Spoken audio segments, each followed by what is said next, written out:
a vestige of a brim, and resting himself now on one leg and now on the other, and changing them constantly, stood in the doorway looking into the parlour with the most extraordinary leer I ever beheld. I entertained a grateful feeling towards the boy from that minute, for I felt that he was the comedy of the child's life. 'A long way, wasn't it, Kit?' said the little old man. 'Why, then it was a goodish stretch, master,' returned Kit. 'Of course you have come back hungry?' 'Why, then, I do consider myself rather so, master,' was the answer. The lad had a remarkable manner of standing sideways as he spoke, and thrusting his head forward over his shoulder, as if he could not get at his voice without that accompanying action. I think he would have amused one anywhere, but the child's exquisite enjoyment of his oddity, and the relief it was to find that there was something she associated with merriment in a place that appeared so unsuited to her, were quite irresistible. It was a great point, too, that Kit himself was flattered by the sensation he created, and after several efforts to preserve his gravity, burst into a loud roar, and so stood with his mouth wide open and his eyes nearly shut, laughing violently. The old man had again relapsed into his former abstraction, and took no notice of what passed. But I remarked that when her laugh was over, the child's bright eyes were dimmed with tears, called forth by the fullness of heart with which she welcomed her uncouth favourite after the little anxiety of the night.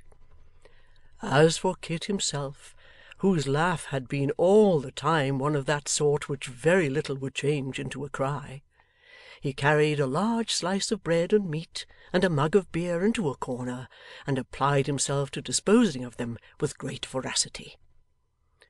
'Ah!' said the old man, turning to me with a sigh, as if I had spoken to him but that moment, 'you don't know what you say when you tell me that I don't consider her.' 'You must not attach too great weight to a remark founded on first appearances, my friend,' said I. 'No,' returned the old man thoughtfully, 'no. Come hither, Nell.' The little girl hastened from her seat, and put her arm about his neck.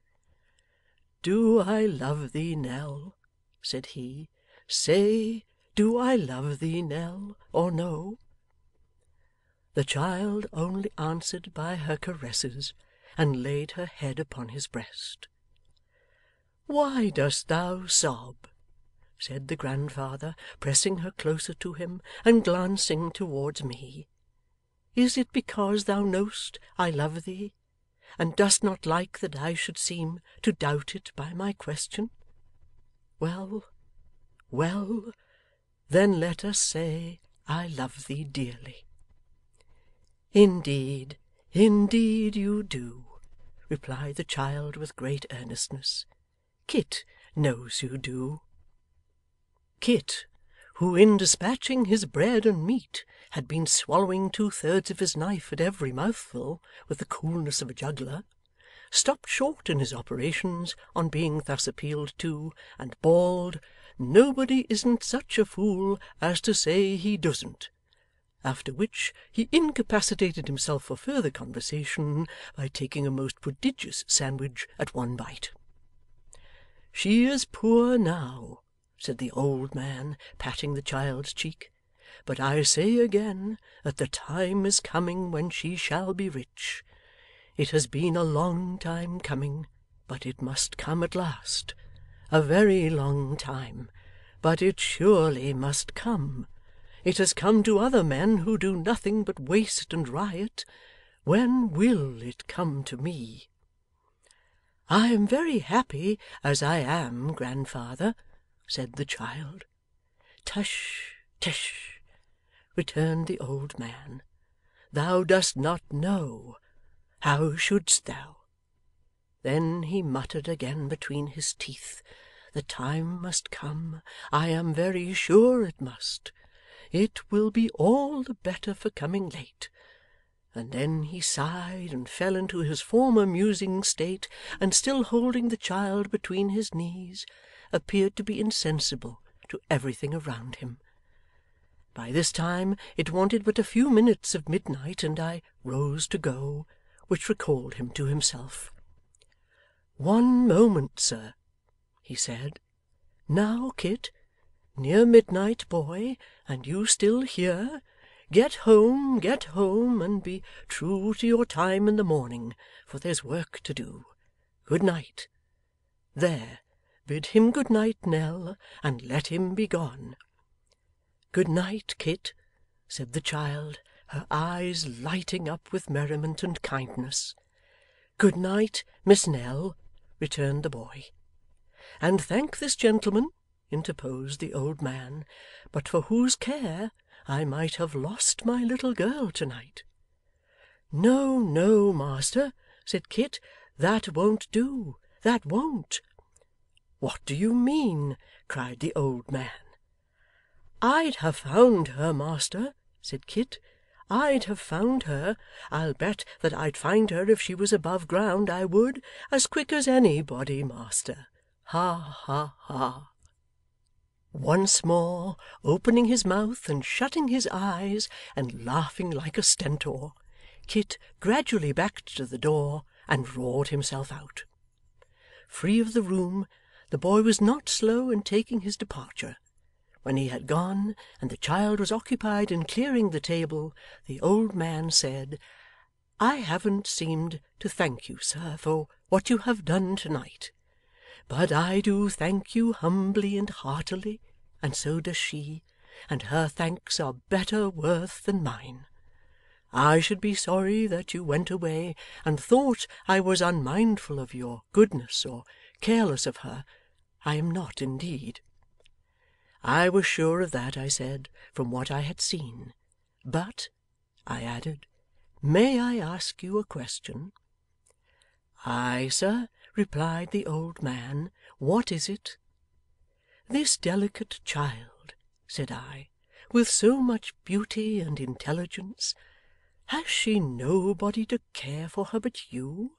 Has she no other companion or adviser?' 'No,' he returned, looking anxiously in my face. 'No, and she wants no other.' 'But are you not fearful,' said I, 'that you may misunderstand a charge so tender? I am sure you mean well, but are you quite certain that you know how to execute such a trust as this? I am an old man like you, and I am actuated by an old man's concern in all that is young and promising. Do you not think that what I have seen of you and this little creature to-night must have an interest not wholly free from pain?' 'Sir,' rejoined the old man after a moment's silence, 'I have no right to feel hurt at what you say.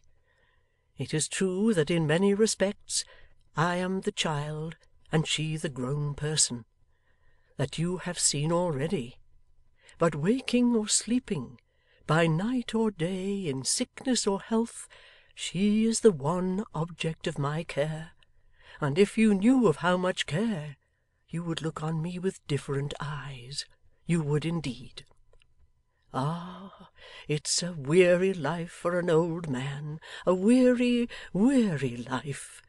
But there is a great end to gain, and that I keep before me.' Seeing that he was in a state of excitement and impatience, I turned to put on an outer coat which I had thrown off on entering the room, purposing to say no more. I was surprised to see the child standing patiently by, with a cloak upon her arm, and in her hand a hat and stick. 'Those are not mine, my dear,' said I. 'No,' returned the child, 'they are grandfather's.' 'But he is not going out to-night.' 'Oh yes, he is,' said the child with a smile. 'And what becomes of you, my pretty one?' 'Me? I stay here, of course. I always do.' I looked in astonishment towards the old man. but he was, or feigned to be, busied in the arrangement of his dress,